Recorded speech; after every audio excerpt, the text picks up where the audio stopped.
So welcome everybody to what we hope will be a very special afternoon, because we are so grateful that we have a visit from our dear friend and my dear friend, Michael Billington from the United States, one of our leading people from there. And he will speak tonight about, I'm not sure what, but the title at least is The World After the State of the World After the Elections in the United States. Our mission to have an alternative to chaos and war. And as an introduction, I'll just tell a little bit about a quite extraordinary person, Mike Billington. After college in the United States, he joined the Peace Corps instead of fighting in Vietnam, and taught mathematics in Thailand for 4 years, where he also learned Thai and learned to love other cultures, especially in Southeast Asia. And then back in 1971, actually before many people here were born, which is like 41 years ago, he joined up with Lyndon LaRouche's political campaign in California, and has been working very, very hard since then. And he became one of our best organizers, political organizers, and fundraisers, because of his special quality of being able, with passion and enthusiasm, to really speak to people about our cause in a way, as with musicians, that has a ability to really touch the souls of other people and to move them to act. And because of this, his leading role in our organizing and fundraising, at the time back in the late 1980s, when George Bush Sr. was president, there was a massive attack against our campaign, with the attempts to break our political campaign by throwing our international founder, Lyndon LaRouche, in jail, together with Mike Billington.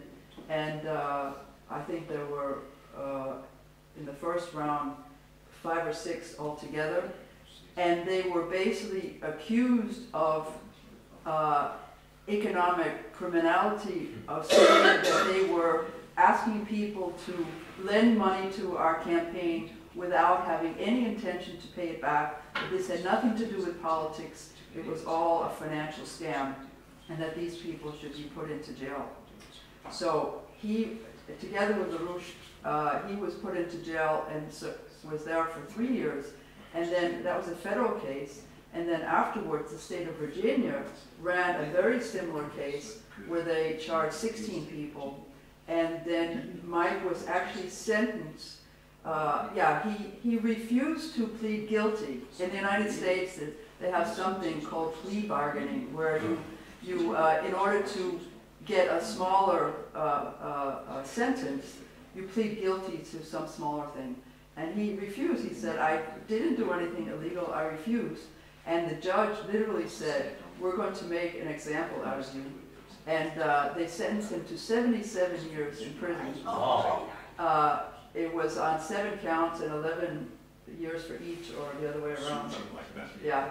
And he ended up serving 7 more years, so total 10 years in prison. And he was, because of the sentence, he was actually put in the high security prison with the murderers and the real hardcore. But even in this environment, he said, okay, what can I do? What can I make out of this situation? And he actually started doing groundbreaking, very serious research, especially about Chinese Renaissance philosophy, and wrote several very important articles, which you can get from us. Yeah, in any case, And then since his release from prison in when? In 2000. 2000, yeah, 11 years ago, he has been the Southeast Asian desk chief for our magazine, Executive Intelligence Review, and came over to the United States, to Europe, to speak at our recent Schiller Institute conference in Germany. And so we welcome him. Thank you. I should mention that Michelle is American, I'm sure you all know, and organized for many, many years in the United States, and was by far the closest friend that my late wife had. So she and Paul have often come to visit us in Leesburg, and always said, "You must come to Denmark, you must come to Denmark." And of course we said, yes, we'd love to, but the time never arose. My wife is now passed, so she never, oh, she was here before. She was here when I was in prison, that's right. So she made it, that's right. So I'm very, very delighted to be here. It's been a pleasure. Going to the conference was a great honor. And coming to Denmark is a delight. So I know that we are going to post all of the presentations from the conference. Many of you were not there. And it's extremely important that you watch the presentations from that conference. It was a conference that was not just like our regular conferences, but rather Helga, who has been participating in an international conference in Rhodes every year for several years, organized by key people in Russia and India and Italy, as a dialogue of civilizations. But the recent conference in Rhodes, which was useful and interesting, but she was very concerned that simply talking about the crisis and talking about talking, having dialogues in order to have dialogues, it's too late. And what is required now that we have the complete breakdown of the European and American financial system, beyond repair. There is no way to repair a system that has created $1 quadrillion or more in totally fictitious, artificial, useless, worthless debt. Not money that's invested in something productive, but money which is pure gambling. It cannot be repaired. And as Mr. LaRouche warned on the very first time I saw him in 1971, or maybe the first day of 72, the conference at the end of the year, as he warned then, the economic collapse may not come right away, but my forecast, he said, my forecast that this economic policy will lead to a global bubble and a global collapse, and that will create world war. It's the financial collapse that drives the thrust for war. And he warned me then, or warned all of us, that we may not be very popular for the next 40 years. He didn't say 40 years. He didn't try to say how long. But we won't be popular saying this to people. We won't find thousands of people joining us. They won't elect us to be officers and presidents of our countries. But it's true. And we know how to show that this is true. And if we commit ourselves to that truth, at the same time that we ruthlessly attack the cultural decay, the collapse into the rock, drug, sex counterculture, which was dominating increasingly the United States and ultimately Europe and most of the world, that if we do not fight this now, despite the fact that we won't be popular and that we may get thrown in jail, I don't remember if he ever said that, but that if we don't, then at the point at which this crisis unfolds and the world is faced with extinction, then it will have no leadership at all. And we have to take that personal responsibility to be prepared to take the leadership that will be, that the world will call on at that moment if we are not to have a new dark age. And perhaps now in the age of thermonuclear war, maybe even the extinction of mankind. And we are indeed at that moment. This is it. We are at the point of a massive explosion. It's already begun to a great extent. Anybody looking at the world today who sees what's being done to the Greek people, the threat of another war in Syria, which ironically has the United States and Britain openly allying with the Al-Qaeda terrorist fanatics, whom we supposedly are fighting a war on terror against. And yet, because it suits the purpose of simply reviving a colonial policy, now called regime change, but which is no different from the British colonial policies of the 19th and 18th centuries, that now that we are adopting that policy, it's convenient to be allied with Al-Qaeda in order to overthrow governments like Gaddafi and Assad and the Iranian government. So here we are, the United States openly allied with the terrorists that we're supposedly fighting. And the United States financial system, which is full of lies, the kind of lies you read in the press now, as being in a slow recovery. It's too slow. We want it to be faster, but at least we're recovering. Well, you see the recovery in Greece.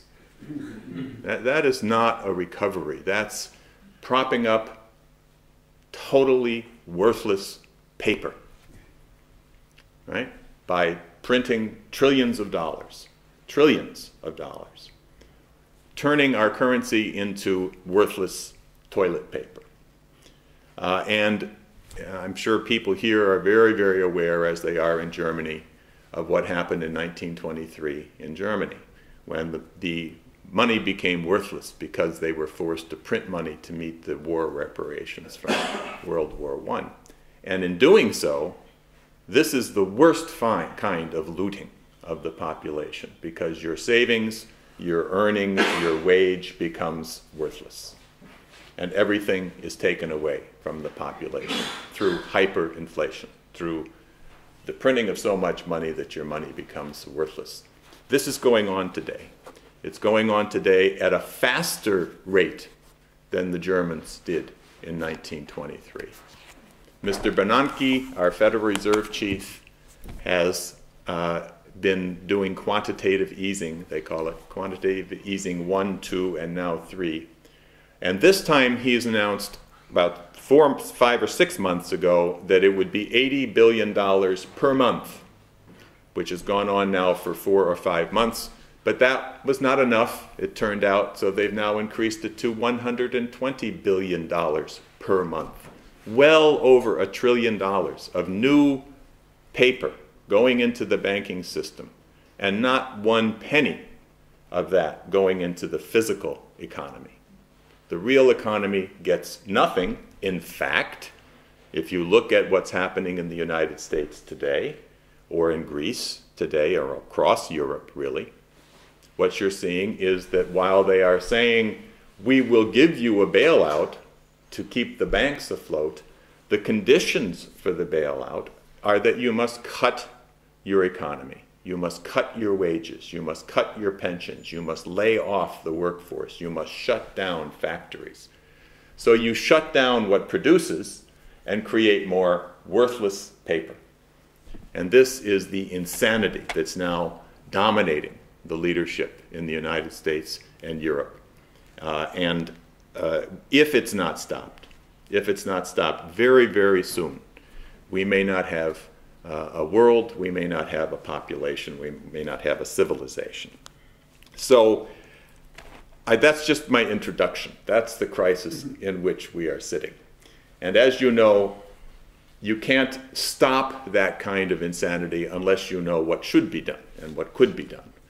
And I want to start by pointing to the fact that Tom, in his campaign in 2007, correct? Had a poster which said, after the financial crash, Michael over Kattegat.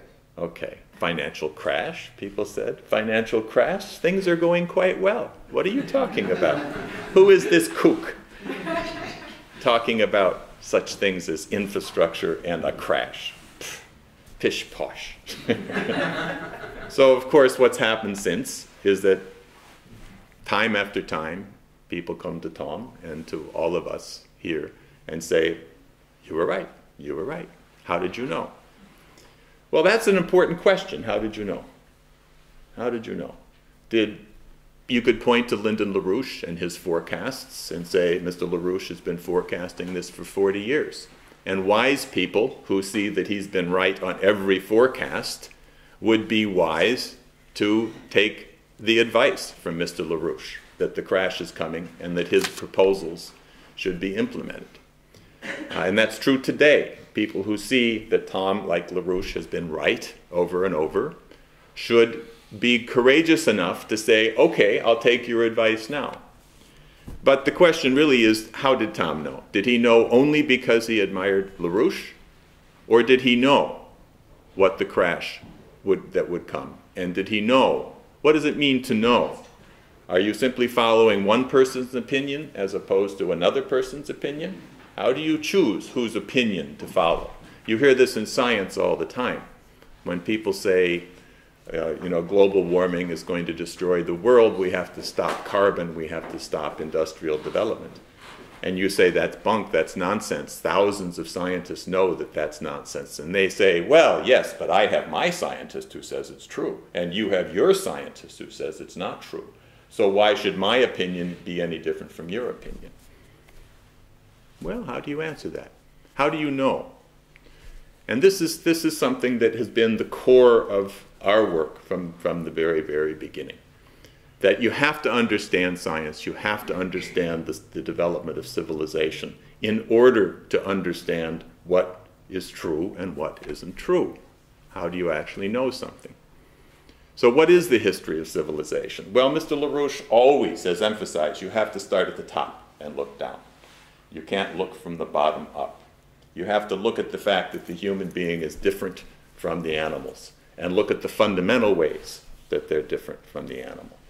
And one of the key characteristics of that is fire. That man mastered fire. That we were able to tame this natural phenomena of fire and use it to advance our civilizations, use it to become civilized. And it's this mastery of fire which has always been the marker for man's evolution. Not biological evolution, but the fact that we, unlike the animals, evolve into new species by using that creative power that exists in every single human being, which makes us human, to use that creative power to learn the universal principles that are out there to be read. As Leibniz, the great Gottfried Leibniz said, the truth is written in our hearts. And that truth that's inscribed was his word. The truth is inscribed in our hearts. This is what we are as human beings. And how did we use that as a human race? We used it to expand what LaRouche calls the energy flux density. That we created new forms of creating power. From fire, we learned to use special fuels like coal and oil and so forth. And every time we did that, mastered ways of building machines that could utilize a greater energy flux density, the amount of energy that can be generated by smaller and smaller quantities of fuel, and applied to the building of machines to expand civilization. And then obviously leading into the great discovery of nuclear power, and ultimately fusion.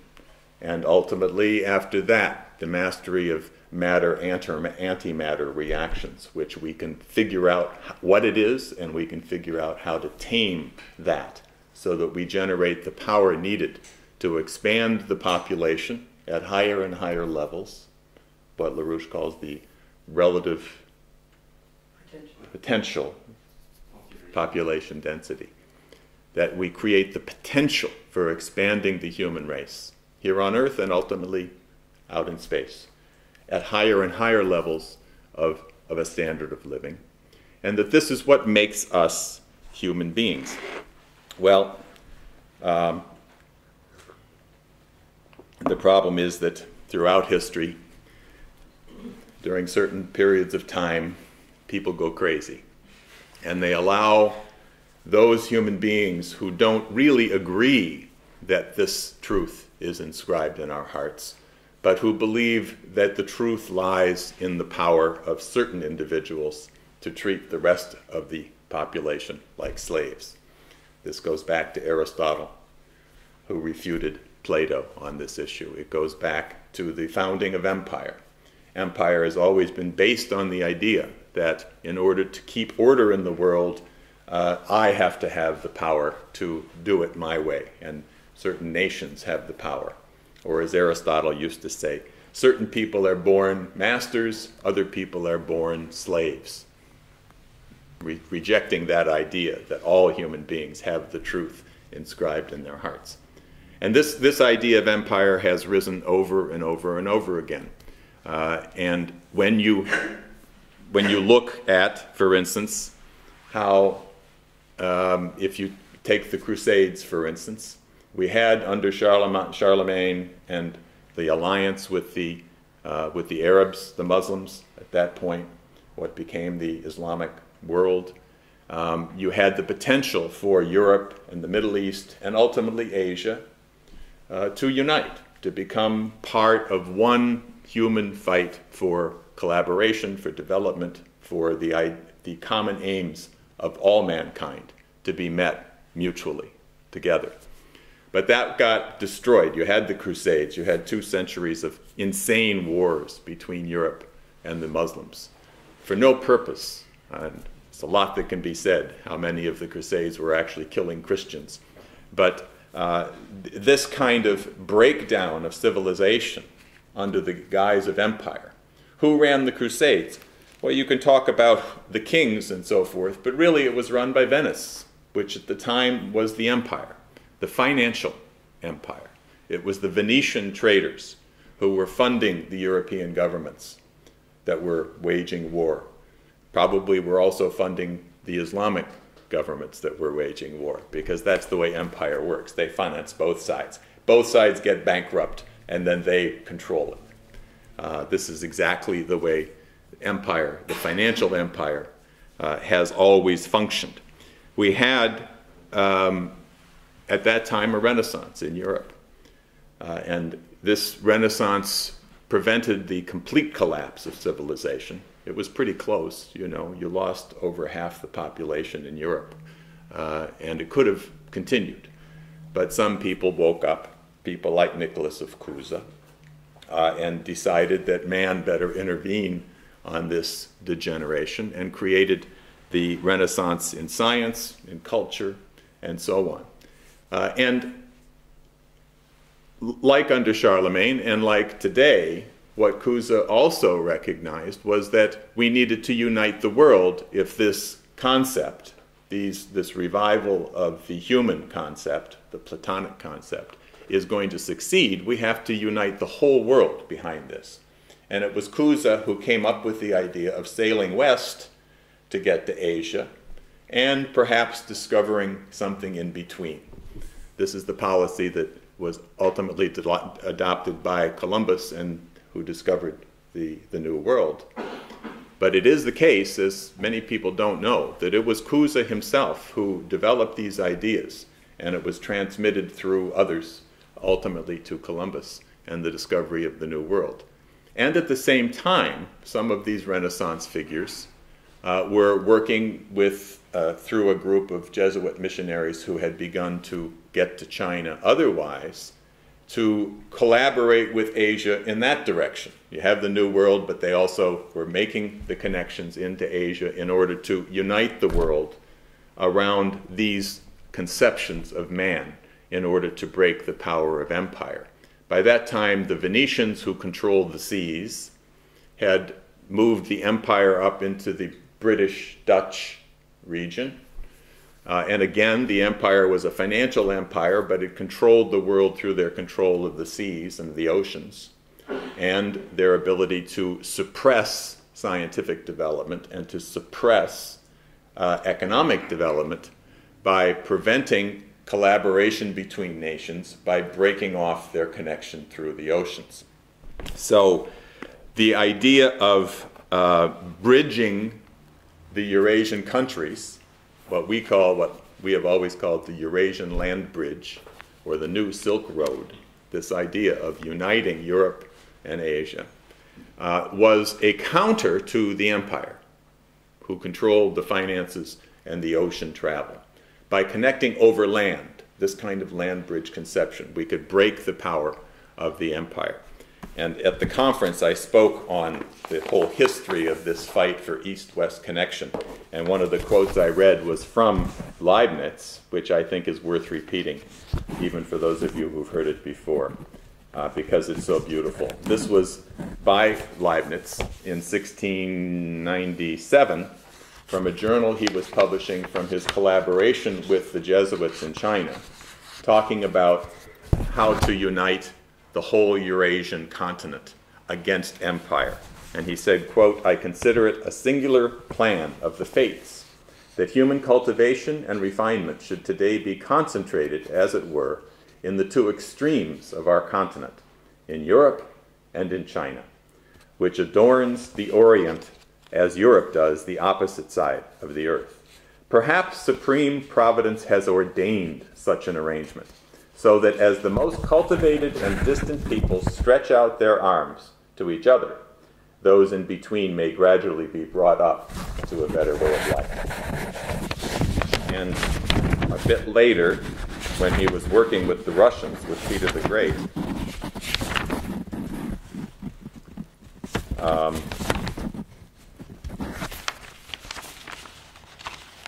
who had come to power, he wrote a letter to Peter the Great in 1712. Oh yeah, covering the mic, sorry. He wrote a letter that said, "It appears to be the will of God that science should encompass the globe and should now come to Russia, and that for that purpose its instruments should be your majesty. For you are so situated that you can take the best from Europe on the one side and from China on the other, and through good institutions improve upon the achievements of both." So he had this vision that we could unite Eurasia, Russia, Europe, China, in one united effort to break the power of empire and to, through development, through developing machines, developing transportation, developing institutions and culture, that we could actually move the human race forward. And indeed, it had an effect in that way, but again, empire intervened, and empire broke that connection. You had out of Venice those within the Catholic Church who were absolutely opposed to the idea that Christians and Confucians could work together, and who succeeded in getting a corrupt pope to put out a papal bull that said, you cannot be a Christian and a Confucian at the same time, that they're completely incompatible, even though Leibniz himself had carefully studied the Confucian texts and knew that Confucianism and Christianity were virtually the same, and he used that phrase. He said they are the same in that they both understand that the truth is inscribed in our hearts, that every human being has this imago viva Dei, this concept of the creative power of mind being the creation that exists in the universe, in God. So it broke the connection with Asia. At the same time, Leibniz was doing battle with the British, which were becoming the empire. It was becoming centered in London, but he was doing battle with Newton and others who were out to sabotage science. And that's a whole story in itself, which is worth discussing sometime. But Leibniz knew that the reductionists in the scientific field, the Newtonians, who were trying to argue that the world is just a big clock that's running down, that that space and time are fixed, that there's no dynamic reality in the universe. We were discussing before the meeting with somebody, I forget who, it was you, the world is that the world is so it's a big computer, just like the human mind is a big computer, that nothing new can happen, nothing creative, nothing dynamic can happen. So Leibniz had to do battle with the science and the politics, and ultimately we saw that that with the breaking of this, you had total disaster throughout the world. If you look at what happened in the 1800s and the 19th century, I mean, look at the world. It's worth looking at the world then to think about what it looks like today, because you had, with the breaking of the collaboration with Asia, you had the British Empire move into Asia with its gunboats and its opium and wage war against China, addict its population with opium, not only to make money, but to destroy the population, to destroy the minds of the Chinese people, and in that way forever control that and prevent any development in that part of the world. And you had at the same time the wars in Europe, the Napoleonic Wars and the chaos that followed. You had in the United States the building of the Civil War by the British, who nurtured slavery, who nurtured the division of the South. And so you had the potential of just general global imperial chaos and the breakdown of civilization. Out of that, there was what you might call a small renaissance, but a significant one that was really born in the United States, where Abraham Lincoln, by focusing on development, focusing on science, on technology, on industry, created in the north of the United States a productive machine based on machines that was capable of defeating the British operation in the South, which was based on slave labor and the oppression of people. And that was really the key to the ability to win the Civil War in the United States.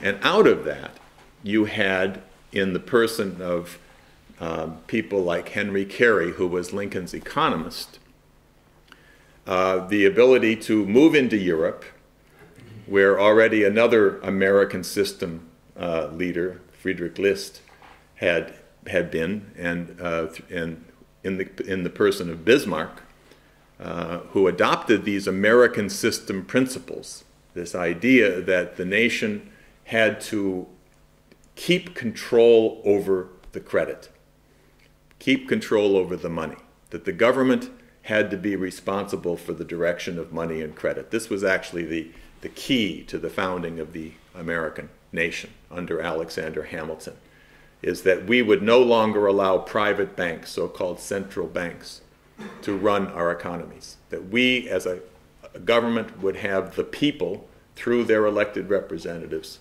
have control over our economy by having total control over the issuance of money and the direction of credit, what was called a creditary system, rather than a monetary system. So this idea, a creditary system and the investment into those things needed to uplift the population through infrastructure, through technology, through machines, through industry, through mechanized agriculture. These ideas had to become the basis for a world, not a world system, but a world of sovereign nations that were committed to these truthful principles. And that was what people like Henry Carey then took to Bismarck. Bismarck welcomed this with open arms. He began to develop a nation in Europe with the principles of the American system, and correctly saw that he had to make links with Asia, and was building a railroad from Berlin to Baghdad, and was opening up through overland connections the capacity to build a Europe that would have the strength to defeat the British free market, free trade policies, the imperial policies. So again, this was seen by the British, by the empire, as a great threat. It had to be stopped. And in this case, you had what led into the century of war in the 20th century. The British said, we will not allow this American system spread throughout Eurasia. We're going to break it. And they broke it by, first of all, getting rid of Bismarck, which they did through their family connections with the princes and kings of Europe. But then by launching war. It's always war. And in fact, they started that war after getting rid of Bismarck in 1890. We had the First World War actually began in 1894 in Asia, when the Japanese were manipulated by the British into launching a war on China. And remember, the Second World War was also launched in Asia when the Japanese invaded China in the 1930s. So that led to the wars in the Balkans and so forth, which brought us into World War I. World War I never really ended. At the end of World War I, as I just described, Germany was destroyed and was turned into this kind of chaos that we saw in 1923 with the hyperinflation. And we very quickly got into World War II. At the end of World War II, which was won, again, like the Civil War, was won by America through technology, through logistics. We were able to build the weapons of war and the technology of war that could overpower this fascist threat from Germany and Japan. We didn't have a better army. We had better logistics. We had better science. We were committed to technology, and we were able to win that. But Roosevelt's intention to spread that technology throughout the world after the war unfortunately died with him. And we saw in Roosevelt being replaced by Truman, who was a puppet of the British, the way Obama is a puppet of the British Empire today. Truman restored the colonies instead of ending them, and we began to see America going downhill. Efforts by people like John Kennedy to restore that American tradition required that he be assassinated, as he was, by the British, with the intention of dragging America into becoming basically the puppet of the British Empire, waging war for the British. And a war that Roosevelt would never have started, a war which Kennedy would never have started in Asia, which our greatest general, MacArthur, warned we should never get involved in a land war in Asia. And Kennedy was not going to get involved in that war. But sure enough, as soon as he was killed, we were engaged in this hideous genocidal war in Vietnam and Cambodia and Laos, which was where I came in. I was in Thailand at the peak of this hideous genocidal war. And it was from that I learned that something was horribly, horribly wrong in the world, and very quickly found my way to Mr. LaRouche when I came back from being in the Peace Corps in Asia at that time. So, where are we today? Well, as in the past, when populations just go crazy, we have nations and populations who are just going crazy. Look at Germany.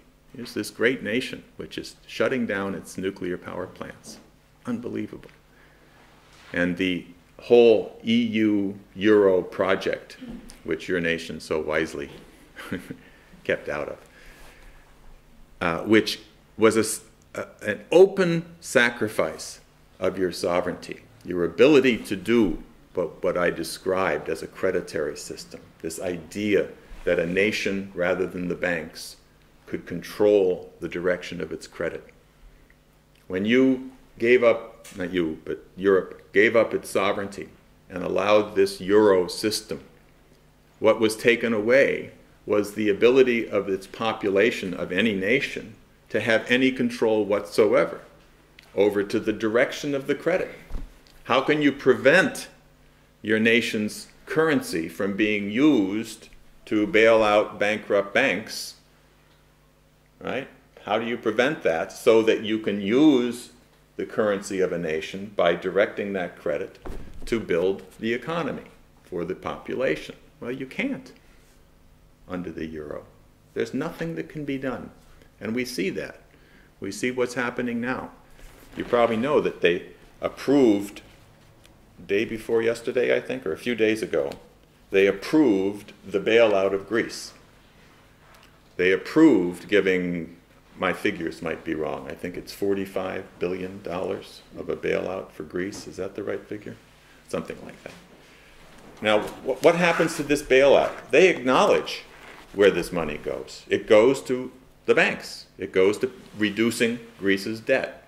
A debt, by the way, this is in the news this morning, a debt that was created by Goldman Sachs, right? Created by Goldman Sachs. Mr. Draghi, the head of the European Central Bank, who was the head of Goldman Sachs for Europe in the middle of the 2004, 5, 6, something like that.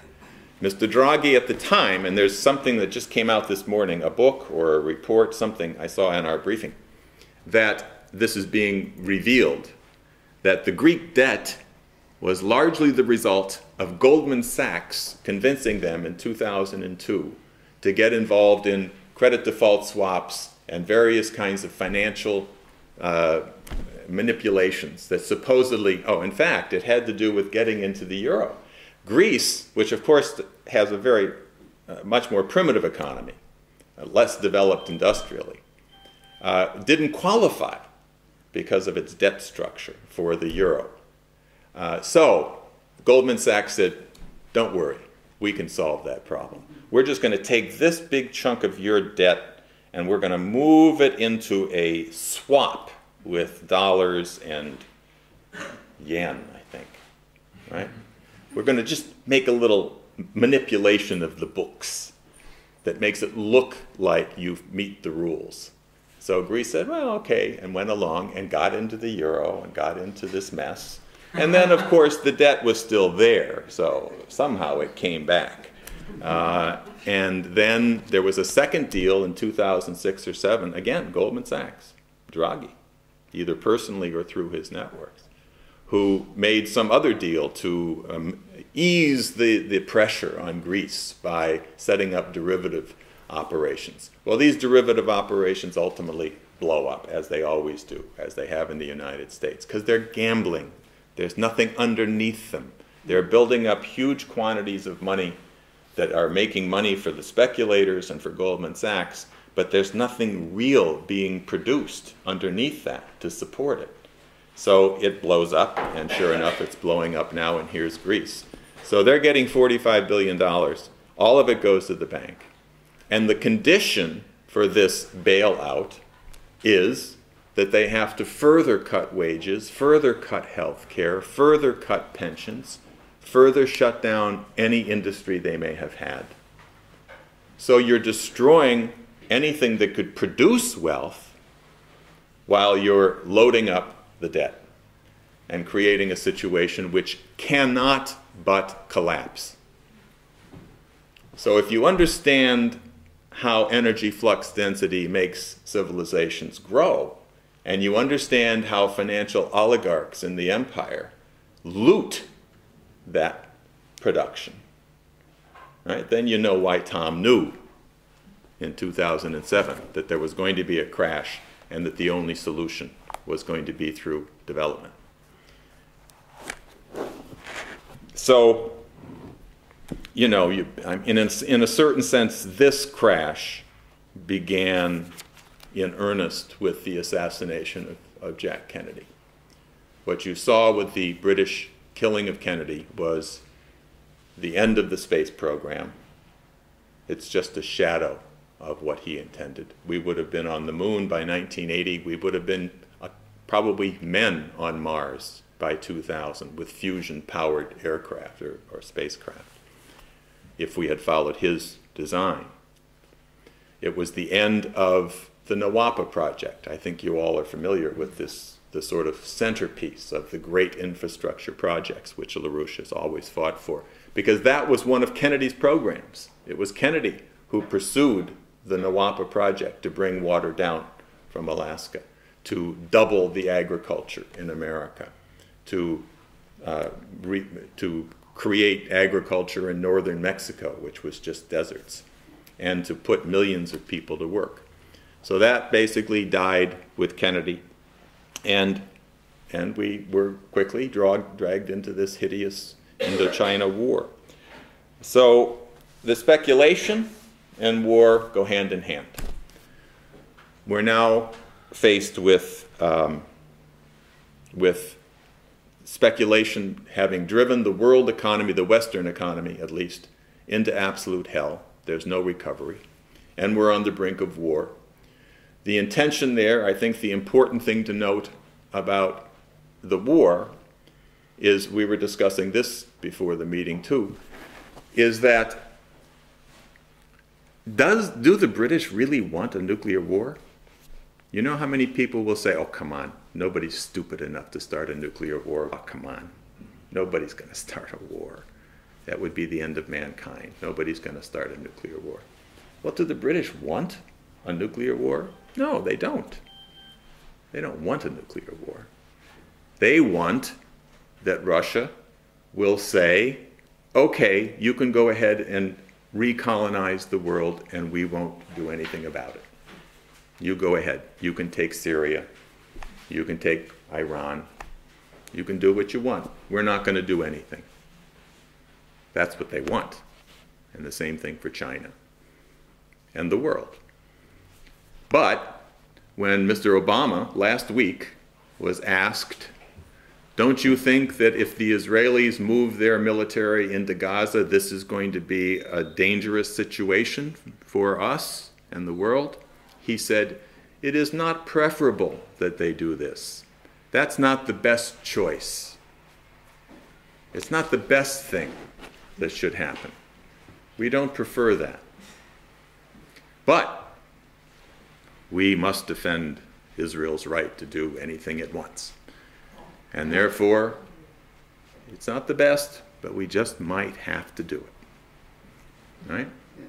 And this is exactly the way the British act. They don't want nuclear war, but they want to impose the new empire because they won't survive economically if they don't have the right to loot every nation on earth the way they're looting Greece and the way they've looted Africa for centuries.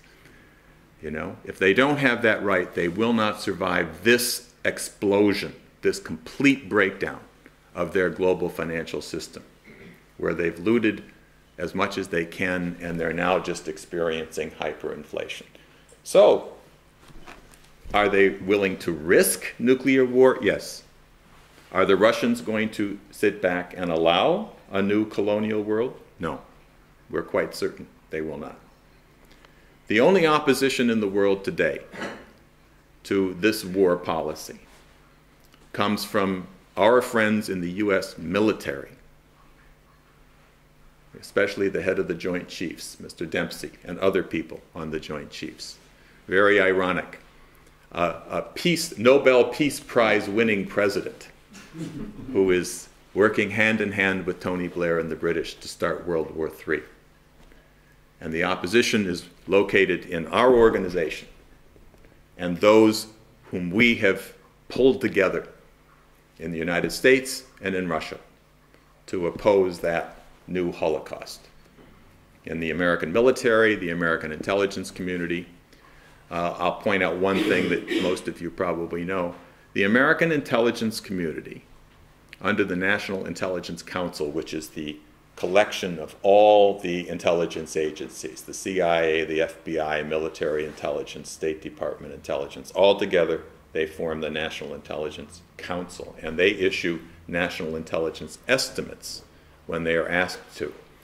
And they first issued their national intelligence estimate on Iran's nuclear program in 2007 and said, quite publicly, Iran gave up its nuclear weapons program in 2003. They also said we would know immediately if they restarted, and we would have several years to deal with it if they were to restart it. in 2010 or maybe 11, they were asked again under Obama to do a new study, obviously hoping they would say something different, something as stupid as the International Atomic Energy Agency under this total British puppet from Japan who runs it. Something like what they say, that we don't know for sure what Iran is building. But they didn't. They said, no, our earlier estimate was absolutely accurate. But if you lived in the United States and read the American newspapers, you'd never know that. The United States yesterday gave Iran a deadline of March to do what they have to do, their international obligations, and to come clean on their nuclear weapons program. This is the US State Department speaking for a National Security Council, I forget which, who announced this yesterday, for Obama. Even though our own intelligence agency and our own military say it doesn't exist. And you'd think that after what we saw in Iraq, after Tony Blair's lies about Saddam's weapons of mass destruction, you'd think people would not be so stupid. And yet here we are on the brink of a new war with Iran, which will almost certainly be a nuclear war, a nuclear confrontation, probably, possibly war with Russia. So people are very, very stupid. There's no question. Populations have been dumbed down. It's a question. It's not that people are inherently stupid. You know, the truth is inscribed in our hearts. You have to reach that inscription sometimes, which has been covered over with drugs and sex and rock and roll.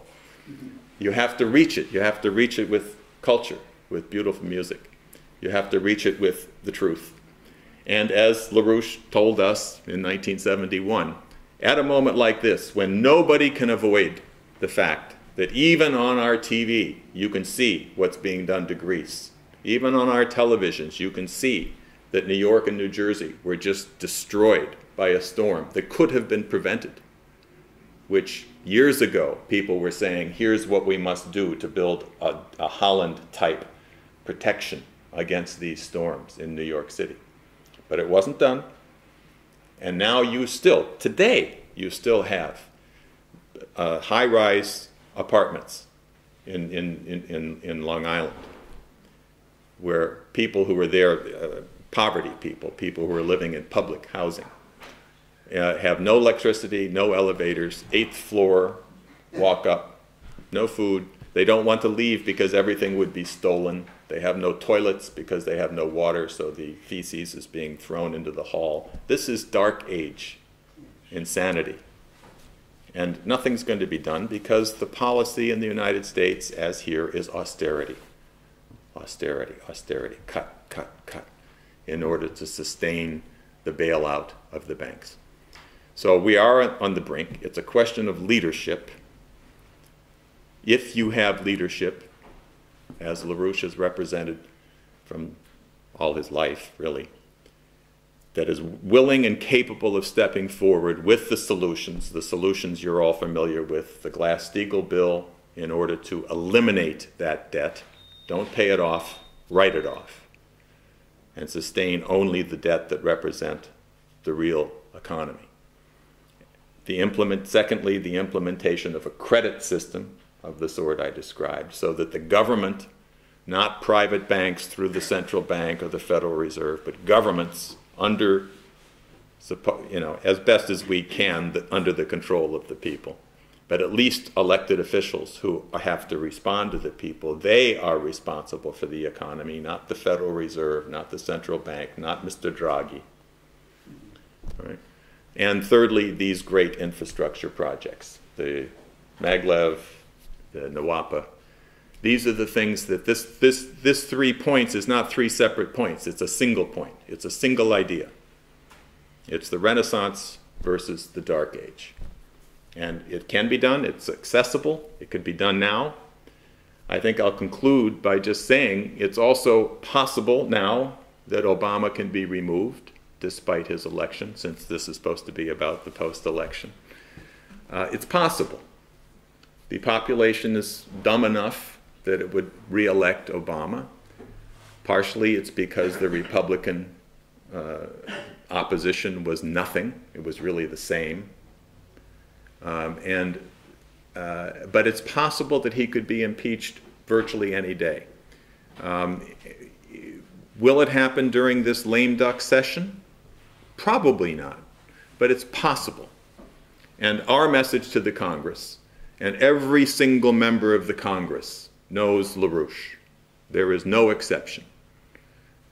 Probably 60 or 70% of them talk to us all the time, or regularly. Many of them very regularly. They know us, but they're cowards, they're corrupt. But they know now that what they're being told to do during this so-called lame duck session over these next 3 weeks, what they're being told to do, are people familiar with this physical cliff thing? Do they know what it is? No. I'll briefly describe it. Earlier in the year, this stupid Congress said, we all agree, Republicans and Democrats, that the problem is the budget. We must cut the budget. We must cut the budget, because they won't discuss Glass-Steagall or a creditary system. So they are left with, we have to cut the budget. So they said, either we come up with an agreement between Republicans and Democrats over what means we should use to kill our constituents. Should we kill them with guns, or should we hang them? Let's debate that. Let's discuss what's better, shooting or hanging. And if we don't come up with a solution, then at the end of the year, January 2nd, there will be an automatic cut of about 10% in everything, including the military. So this would be a total disaster. And therefore, they say, oh, we must come up with a solution. We must decide, shooting or hanging. Shooting or hanging. No, I want to hang. No, I want to shoot. And that's what's going on in the Congress now. A fight over how to kill in order to save this bailout policy. So this is what they're being told to do. But, you know, they're not that stupid. They know how insane this is. And I met with the people that do our work on the Hill just before I came over. And they said, when we walk through the halls of the Congress today, everybody sees us and says, Glass-Steagall, you were right. Glass-Steagall, oh my God, Glass-Steagall, it's the only out. They know. And we have a substantial fight for Glass-Steagall in our Congress. The key to it is that people have to recognize that it means Obama has to be removed, because he won't allow it. And if you combine that with the fact that Obama is now openly allied with Al-Qaeda, that's the key to the Benghazi scandal, the so-called 9/11 the second that happened when our ambassador was killed in Benghazi on September 11th this year, is that not only had he provided no security for our people, but that the war itself in Libya was a war which anybody with any brains had to know would turn Libya over to these Islamicists for their freedom to reign, as we're seeing also in Syria, that we're effectively allying ourselves with this Al-Qaeda fanaticism. So these are crimes, great, great crimes from Obama. And there's many others that are going on. So the potential is there. It's going to require a kind of miracle, but that's what the human race is about, is making miracles. So that's what we can do, that's what we have to do, and that's what I'm going home to do in a few days. Okay, so let's...